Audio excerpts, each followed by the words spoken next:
ಕಡೆ ಯಾವುದೇ ತಾಲೂಕು ತಗೊಳ್ರಿ, ಯಾವುದೇ ಜಿಲ್ಲೆ ತಗೊಳ್ರಿ, ರೈತರು ಅವ್ರು ಬೆಳೆದಂಥ ಮೆಕ್ಕೆಜೋಳ ಇರ್ಬೋದು, ಹೆಸರು ಇರ್ಬೋದು, ಕಬ್ಬು ಬೆಳೆಗಾರರು ಹೋರಾಟ ಮಾಡಿದರು ಮುರ್ಲಾಪುರದಲ್ಲಿ, ಅದೇ ರೀತಿ ಬಿಜಾಪುರದಲ್ಲಿ ಮಾಡಿದರು, ಬಾಗಲಕೋಟೆಯಲ್ಲಿ ಮಾಡಿದರು, ಎಲ್ಲ ಕಡೆ ಹೋರಾಟ ನಡೀತಾ ಇದೆ. ಮುರ್ಲಾಪುರದಲ್ಲಿ ಹೋರಾಟ ನಡೆದಾಗ ಕಂಟಿನ್ಯೂಸ್ 3-4 ದಿವಸ ಹೋರಾಟ ಮಾಡಿದ್ರು. ಯಾರೊಬ್ಬ ಜಿಲ್ಲಾ ಉಸ್ತುವಾರಿ ಮಂತ್ರಿ ಬರಲಿಲ್ಲ, ಸಂಬಂಧಪಟ್ಟಂಥ ಸಚಿವರು ಬರಲಿಲ್ಲ.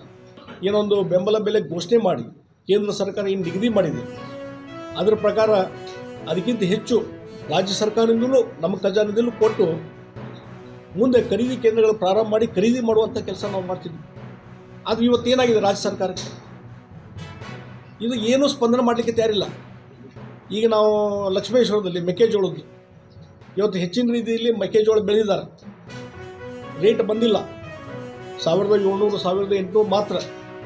ಇವತ್ತು ಕೇಂದ್ರ ಸರ್ಕಾರ ಘೋಷಣೆ ಮಾಡಿದ ಬೆಂಬಲ ಬೆಲೆ 2400 ಇದೆ, 2400.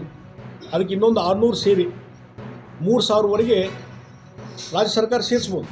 ಸೇರಿಸಿಕೊಡಿ ಅನ್ನುವಂಥದ್ದು ಬೇಡಿಕೆಯನ್ನು ಇವತ್ತು ಅಲ್ಲಿ ರೈತರು ಮೆಕ್ಕೆಜೋಳ ಹೋರಾಟಗಾರರು ಮಾಡ್ತಾ ಇದ್ದಾರೆ.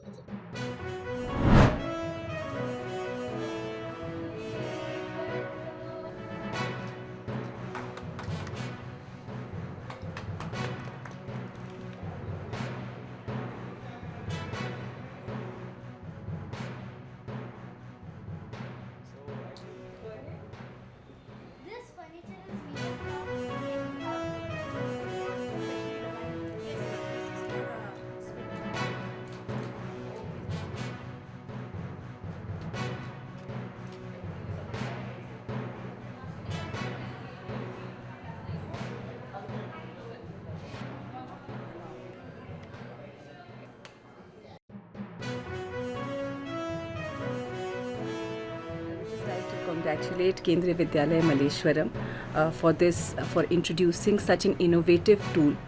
This is something which is not just a part of experiential learning, but will also help thousands of students across this region and across our Kendriya Vidyalayas.